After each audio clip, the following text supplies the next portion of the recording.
Okay, what is up, everybody? How are you guys doing? Thanks for coming and checking out Bluefoot Homestead. I've been putting together these planters, and my garage is completely trashed. I have cardboard everywhere, I have planters everywhere, and I have unopened boxes all over the place. So one reason I haven't really been shooting many videos, just this area has been a complete mess.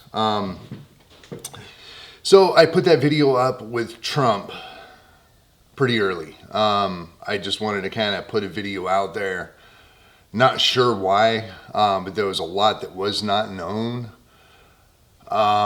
It was literally a couple minutes after the shots were fired. I sat there stunned, talked to my girlfriend for a couple minutes and figured, hey, I'm going to go ahead and make a video about this just in case people were on YouTube and not watching any of the mainstream media.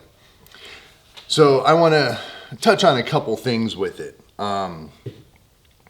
Right before this happened, I was saying something is not right. Something is weird. There's a weird vibe. Not completely sure what it was, but there's a gentleman in the audience behind Trump. And as soon as he got on stage, he started fighting with people. Now, it's a guy, he held up a flag that says Italians for Trump. And he's wearing kind of a, I don't know what kind of hat you call it, but a hat and a sport jacket. And I guess he kind of looks Italian, but he doesn't really look Italian. He looks more Cuban or something along those lines. Whether that has anything to do with it, I don't know. But he was sitting here fighting. Somebody ripped the flag out of his hand. He got into a verbal conflict with somebody there. And then he ended up moving, well, I don't know how you're watching it, but from one side of the screen to the other. Slowly but surely, he kind of got into a different position. And I was like, what is he doing? I mean, what's going on there? You know, I mean, maybe he was just trying to get away from an aggravated person. But usually you just kind of shut up, look forward, don't give the guy attention, and things kind of calm down and go away. But he moved. He moved probably 10 feet down the row. Didn't switch places with anybody, but he moved into a different spot and got in a position or something. And as soon as I saw that, I'm thinking, this is not right. Something is weird here. Something is going on. And then literally seconds, cat, hey.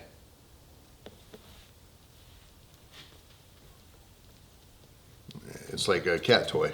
Anyway, literally seconds after, the shots rang out. Now, everybody hit the ground, but this dude. This guy is just standing tall, standing confused in a way, but didn't even flinch. You know, I don't know if this has anything to do with it or anything, but I just thought that was weird. I felt a weird vibe all the way up to that point, and yeah, I don't know. But when you look at the whole video, check this guy out. You're gonna see him. I don't even have to explain much more. You're gonna see who this guy is. So yeah, where do we go from here? Obviously the shooter was taken down. Obviously we have the information on him. Obviously the Secret Service left a hole open. You know, everybody's attacking the Secret Service on how they did such a bad job and all this stuff. I mean, you can't stop everything. It doesn't matter how good of a job you do. This is going to happen. There's a potential for this type of thing to happen. You can have your house secured to the T, cameras all over the place, firearms at every entrance, every door in your pocket, in your hands, and you can still get taken out. It doesn't matter how much security you have. You can still get taken out. Bullets can fly. So I hope they lay off a little bit. I mean, I don't want this to be some attack the FBI, attack the social or Secret Service and all this stuff for doing such a horrible job. Come on, get real. It's a shame that it happened, but anyway, so again, where do we go from this? Hopefully that doesn't happen, but this could be a potential for kind of an uprising. We'll have to see how the attacks start. Now, so far, I've been watching, I instantly turned off Fox News. I was watching Fox News. I was waiting for the VP announcement. I wanted to really see, I was hoping it was Ramaswamy the whole time, but he's off the list. It's going to be somebody else. We still don't know who it is. But that's what I was looking for. I was looking for the VP announcement, and I'm sitting here watching it and saw all this stuff go down live. A lot of people weren't really watching it, I don't think, but I guess what I'm getting at is, well, not even what I'm getting at, but I instantly turned off Fox News. Okay, what is CNN saying? What is BBC, NBC, ABC? What are these different networks talking about? What are they saying? Everybody, absolutely everybody was completely respectful. It went actually really good. Every high-level politician, from Nancy Pelosi to George Bush, came out, gave their thoughts and prayers to Donald Trump. And that was, I don't know if that was surprising or not, but it was really good that they did. The biggest one that surprised me was Nancy Pelosi. They're the strongest of enemies. I mean, Trump and Pelosi are just completely, they hate each other. I mean, we all know, I don't have to explain anything. And she was one of the first ones to come out and say something, give condolences, and wish the best to Donald Trump. So it just kind of goes to show you, just like it happened in 9/11, when SHTF happens, we come together as a country. We become Americans. We don't become red and blue. We don't become black and white. We become Americans. This just happened. And I've said this before, how's this going to happen when the U.S. gets attacked and things like that? We're going to become one. We're going to become interlocked, and we're going to become Americans. We're not going to become segregated groups of people in our country. This is actually going on right now, still. But, Democrats can be ruthless. They can do anything that in their power to benefit them. And that goes for the same as Republicans as well, I guess. But it just seems like Democrats are a little bit more ruthless when it comes to it. So when's this going to happen, and what's going to happen when it does, in fact, happen? I don't know. Hopefully they keep their cool. They're saying for everybody to cut back on the political attacks, cut back on all these aggressive moves towards Trump and stuff like that. I hope that happens. If that happens, Trump already won. Just like I was saying, my girlfriend told me, yeah, Trump just won the election. But so they're going to have to attack a little bit. They're going to have to still try to win this election, whether it's Trump or whoever. I mean, Biden or whoever is in the Democratic position to win. They're still going to go for the win. So what's going to happen? I think we're just going to have to wait and see how that part plays out. If that does play out, there could be a strong, passionate stepping up of the Republican Party at that time. Could that start a civil war? I don't know. Maybe. It maybe could. Something to keep an eye out for. Definitely something to keep an eye out for.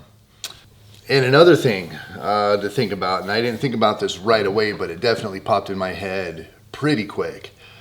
And that's about World War III. World War III is a war of proxies. It is not World War II, World War I. It is not Vietnam or the Korean War. It's not all these wars that we've had in the past. It's going to be very different. It's probably already started via proxies because we do have all these proxy wars going on. Now, could this be a foreign state involved? Yes, I definitely think it can. I think there's actually a high probability of this being done in a proxy manner for a foreign state. We already see how there's kind of these groups, I was going to say infiltration groups, groups of people in foreign states that are here to not do us good, to do us bad, do us harm, hurt the country, hurt the politics, hurt our way of life, hurt our economy, all these different things. Could this be somebody that has been paid off, working for a foreign adversary to get this done? Now, who knows? Who knows? This may play out in time. We may find out 20, 30 years from now that it was or wasn't. Most likely it wasn't, but it's something to think about, that if it was, why would this happen? And this kind of brings me to definitely kind of the big talk, is that iconic picture of Trump pumping his fist up in the air with the American flag behind him. We've all seen the picture.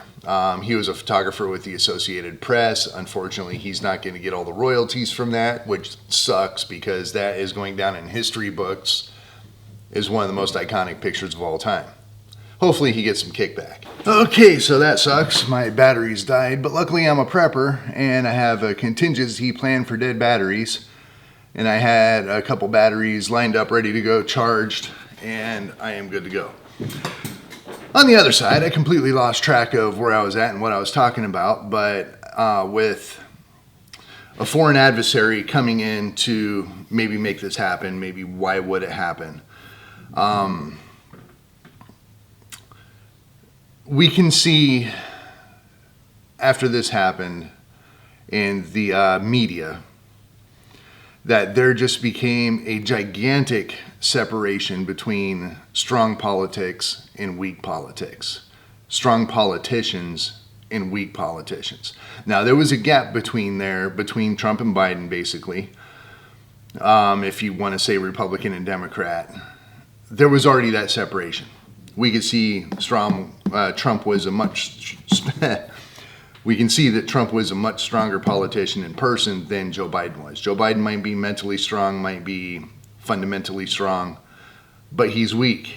We all see he's weak.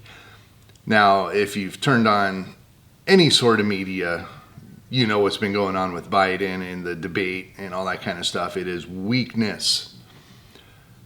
Is he strong enough to lead the world? Is he mentally capable of leading the world? And Trump saying, I am mentally capable. Now, what just happened here made that whole situation explode in opposite directions. Trump, extremely strong, extremely proud. Biden, extremely weak. Now, this went in different directions, but this has been happening ever since the debate. Now, if you're an adversary to the United States, do you want a strong leader in place, or do you want somebody that's weak? I would think you would want somebody that's weak. I would think, even though he is more a hawkish warmonger, Biden, than Trump saying he wants to stop everything, most definitely 2,000% solidified that narrative. So, even beforehand, would you want Trump taken out?